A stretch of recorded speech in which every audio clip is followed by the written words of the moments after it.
coach school. She's been a life coach for, I think, 20 years now or thereabouts. She's coached thousands of people. And she says that at the root of all the people that she's coached is a lack of worthiness. At the root of all the things that people come to her for coaching for is a lack of worthiness. And so if this is true, and I believe that it is, then the idea, a lot of us have this idea that, if I asked you if you had a fixed mindset, we don't want to think that we have a fixed mindset. We want to say that we have an open mindset. But when it comes to things like self-confidence, a lot of times we'll say, oh yeah, I got that.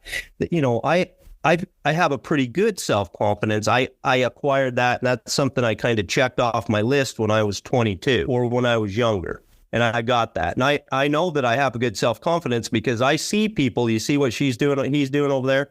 What he's doing, that shows that he doesn't have high self-confidence. He's trying to draw people's attention to him and blah, blah, blah. And so I know that I have some. So my point that I'm making here is a lot of us look at self-confidence as something that we have, and then we check it off and we move on with the next thing in our life. It's a skill that we have in our toolbox. I have a totally different view of that. And what I believe is that the relationship and the beliefs that we have about ourselves is an ongoing, lifelong pursuit. And that if we will commit, because it kind of goes like this, I feel pretty good about myself. I kind of like you, Shane. You're pretty cool today. And then boop, either I do something or something happens to me. Somebody does something to me, or I do something, and if I'd make meaning out of that. I'm like, what does that mean about me, about who I am, about, how does that affect it? And it may take a little downturn right here, and I might have to do a little work on that and kind of bring it back. And so I don't think that we ever arrive to say, oh, I am a fully confident person. You may be confident in some things, and there's a difference between a lot of us don't understand the idea of being confident in things or being confident in a skill or ability. That's one thing. That's based on our past, okay? So I'm going to do a quick definition, and that is confidence in a thing. In other words, if I say that I am a good horse rider, okay, I'm good at riding a specific horse or doing a specific event. I'm good at that, and I know I am because I've done it thousands of times, right? I can get on my specific horse, my horse, Kay, I'll call my, I had a mare named Kaylerie. I can get on with Kaylerie, and I can put her saddle on, and I can confidently, I'm not worried about, I don't have about a bunch of stuff floating around my head asking me if I can do this or not. I don't have a lot of fear. I don't have a lot of anxiety and things going on with that. I am confident that I can ride my mare Kay wherever I want to, and it'll be okay. So I have confidence in that thing. We may be confident is that we can drive a car. We've driven a car hundreds, thousands of times. I'm confident that I can get in my car. It's not a big thing. I have confidence in that ability, okay? Those things are based on the past of what I've done.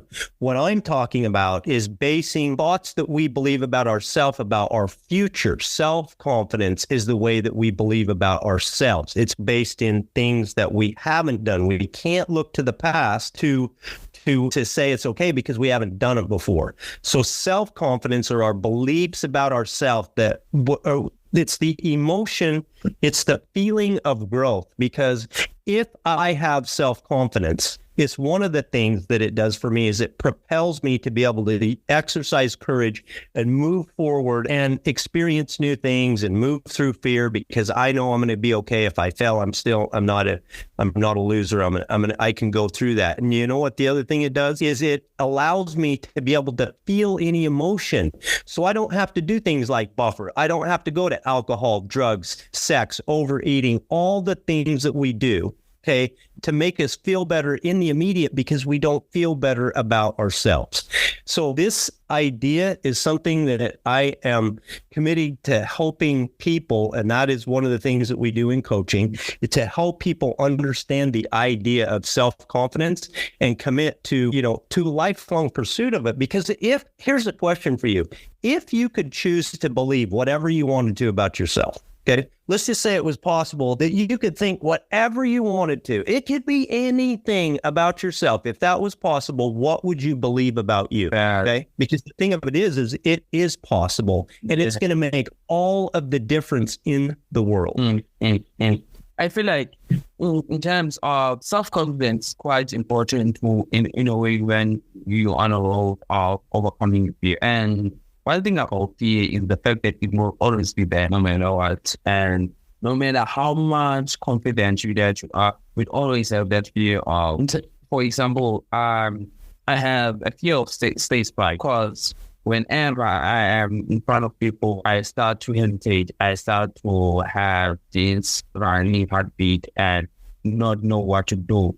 But one thing that I've learned is the fact that you have to do it. You don't have any choice. You will do it. And after that, you won't be able to, in terms of you won't get hurt after doing it. Nothing will happen to you after doing it, except of realizing that you can do it and not being able to actually, I would say that underestimate yourself in a way of, oh, flip, I can't do this. And it's something that people actually don't realize. And some people that I've realized, speaking about alcohol, some people actually use alcohol to gain that self-confidence in terms of speaking to upon people and thinking that it's just the solution towards that thing. As you mentioned that it's a temporary solution. Temporary solution usually don't exist, don't last that long. Yes, you might do it today, but tomorrow it has its own consequences in terms of you mentioned that you were shaking in the morning. In the morning, when you drank it a day before. So in terms of your belief in availability and worthiness of change is central to your message. How do you help clients overcome deeply ingrained beliefs of adequacy and unworthiness, and what role does cognitive restructuring play in this process? Yeah. So, when it comes to addiction, it's like the question I'm asking myself is why am I doing this, right?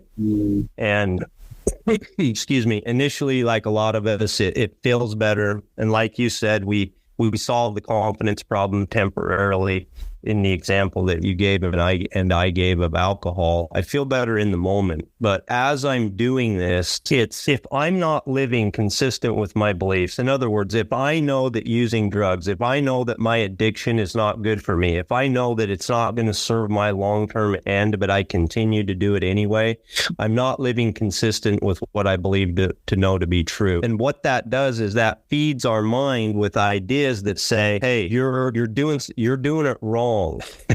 It feeds the idea that something's wrong with you. You're an addict, you don't measure up. It's a terrible cycle. And if we can choose how we believe about ourselves. It really it comes down to it. It's one of I believe one of the top two. We have 4 core principles, and it's the second one is your faith in yourself. That encompasses this. It's your belief about yourself, because when you're in addiction, most of the time we're feeding some kind of pain, and most of the time that pain, whether it came from trauma or whether it came from our feelings about ourselves or wherever it came from, usually we're feeding a pain. And that pain usually can be solved with, sometimes if it needs to be through a therapist with therapy, or through coaching, or sometimes we can change what we believe, and we can solve that pain, because most of that pain is really coming from who we believe about ourselves. And if it's possible, and it is, that we can come to know that we are these priceless souls, okay? That you are invaluable, and it doesn't matter what you've done. Forgiveness is a big part of this thing with addiction. Like in addiction, a lot of times we do things to other people, and we do things to ourselves that we really have to let it go. We have to forgive, right? And it has to be okay. And a lot of times we can't differentiate between the things that we've done or what we're doing and who we are. I'm going to say that again. We can't a lot of times differentiate between the things that we've done and who we are. And what that is that's shame, right? What that means is because of what I have done, I am less than, okay? Because I did those things, something's the matter with me. And so what I do when I have shame is I hide and I lie and I continue my addiction. I hide in my addiction. Okay? I don't exercise the courage that it takes to own my story and to trust someone and to talk about it and to open it up and try to heal and change who I am and try to separate what I have done with who I am. Because here's the deal, Ezekiel, we've all done something. Okay? You've done some stuff, man. Okay? We have all done some stuff that we don't really want to talk about. Okay. Maybe you wish you wouldn't have done it. And it doesn't matter what it is. Okay. Are you hearing me? I'm saying it does not matter what it is. It doesn't matter at all. It does not matter what it is. This is important. Okay. Because to some degree, we've all done some stuff. We all get to experience some amount of shame. And when we can come to know that what we did, we're still okay. We did those things. Okay. I've done some stuff. I'll tell you right now. I've done some stuff that I'm not going to talk about right here. Okay. I've done some stuff and it caused me a lot of shame. I felt shame because of what I did. Okay. But I can tell you that the things that I did that doesn't define who I am. I did those things. Now I'm going to try to make amends for them the best I can, heal them up, and I'm going to change and I'm going to move forward because you know what? I am the same value as you. I'm no more and I'm no less as anyone on this planet because we are the same. And regardless of those things that I've done or you've done, it doesn't change my value. It doesn't change my worth as a soul on this planet. And the more that I can understand that and begin to let go of those things, the more that I don't need to lean on things that don't serve me, like things that we get addicted to. And there are so three things that I actually noted down what you said, Shane, and it's quite important in terms of, firstly, I just want to firstly, in terms of having faith in yourself. It's something that actually storms our spirit when it comes to, in terms of something that you're chasing, in terms of if you want success. One of the requirements is to have faith in yourself. And something that we don't have, and something that we have created that in order for me to be successful, I need to be in shape with other people. Being able to say that, okay, now we can do this. People say, in terms of when people say you can do this, you believe it, but when you say to yourself, you don't believe it. And in a way of not trusting yourself enough to be able to do it, or not trusting yourself enough to believe in your dreams or to accomplish your dreams. Another thing is forgiveness. Forgiveness is quite important, and exactly when it comes to addiction, because some people don't realize that in order for you to forgive other people, also the best thing you need to forgive yourself. That's where the reward starts. Even though this person that you're forgiving doesn't even acknowledge the fact that they are wrong, but as long as you start forgiving yourself and start loving yourself, realize that the rule starts and being able to be vocal about actually you have a truth. And also, in terms of, you're not the first one actually that has actually mentioned that. I'm not quite sure if you are familiar with Dr. Gabor Mate. He specializes in addiction and childhood trauma. And he also mentioned this in terms of hiding behind the addiction, and also he keeps on referring in terms of shame. That's the thing in terms of when it comes to addiction. It's quite a conversation. Oh, right. Okay. It is a conversation that people are actually. There's a lot of stigma around it, and people, and as you said that I am ashamed of talking about it. This conversation that I believe that we need to actually get touched in and not being able to be ashamed of.